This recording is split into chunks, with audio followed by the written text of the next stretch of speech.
asked me to talk just very briefly about the Behavioral Economics and Health Working Groups. I'm just going to say a couple words about that and thank Joelle for putting together a summary, which is in each of your packets.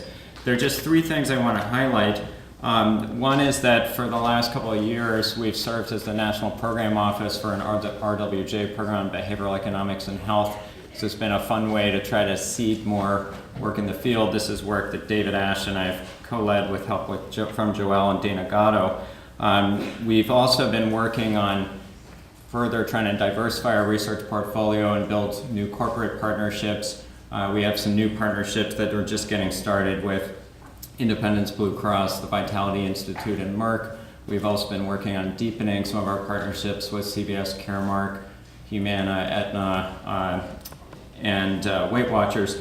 But one of the things I wanted to mention is that if any of you have ideas that you're interested in getting tested and you need a population you think they would fit in the realm of behavioral economics and health, please tell us, because we may be able to help broker something for you, and would be happy to do that.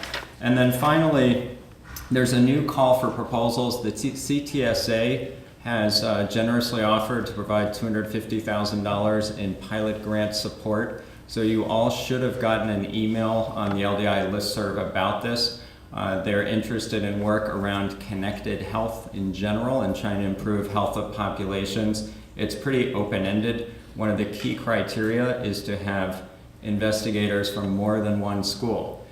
So we would love it if as many of you as possible applied, and these can be very wide-ranging in size, I think from about $5,000 to $125,000. Obviously what we'll end up doing depends on what comes in, but please do apply. So anyway, moving to the current topic, we've been doing a lot of work around patients and health behavior, and various entities obviously have gotten interested in the question of how do we change this to think about provider incentives in behavioral economics. And I'm going to turn to Zeke to tell you a little bit about what we're planning to do as part of a grant the Commonwealth Foundation just gave us.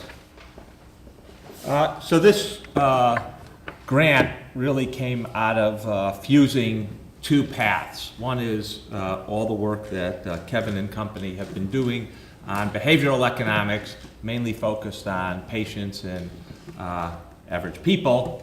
I had an opportunity foisted on me to try to think through what does behavioral economics mean for providers, and how might we use the insights of behavioral economics to shift providers. It was foisted on me because all of you know I know nothing about behavioral economics, and I once was a provider but no longer am. But someone stepped out of a speaking engagement and they asked me to fill in. Some ideas generated, and the Commonwealth Fund had been looking in this area to try to launch an initiative to basically bring the insights of behavioral economics to provider incentives, both financial and non-financial incentives. They've given us what we hope is, what they think and what we think is going to be the start of a long-standing relationship in this area. We have a grant for the remainder of the year, roughly, that is focused on doing two things. The first is sort of a thought piece to lay out the idea, a sort of preliminary framework as to how we might think about behavioral economics influencing provider incentives. Now, most of the models of pay for performance and whatever else is out there to try to change docs are really based upon a sort of old-style economic view of the doc as rational actor. All of the MDs in the room know how false that is. And so we're trying to think of other ways, both, again, financial and non-financial. The second half of the current grant is to sort of basically establish a research agenda about what would you test, if you could test, in various organizations, incentives that more align with the insights of behavioral economics. How would you structure pay? How would you structure feedback to them? How would you structure the IT system? How would you structure the offices, et cetera, et cetera? We're hoping that the next phase, which we've already discussed with them, but hopefully with many other organizations, is actually putting those to rapid cycle testing to try to change physician behavior in to get more desirable outcomes.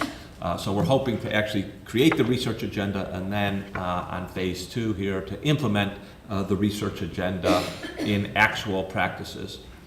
Going forward, we've put together a working group, I guess is the best way to, thank you. A working group that includes people from health systems and other provider organizations in an effort to entice them in to actually serve as testing sites. So that'll be going on, and I think this is going to become a bigger and growing part of what we do in the Division of Health Policy. You want to? I'm not sure if we have time. Right. I mean, I think very quickly, I think the key challenge is that there's a lot of money being spent on provider incentives. A lot of it's probably not being spent very effectively. Can we figure out a way to redeploy some of that money to better improve health? And we're going to need a lot of partners to do this. We need to find a lot of sites that, or organizations that are willing to experiment. So if you guys have ideas on what you think could be interesting, please come talk to us. Thanks.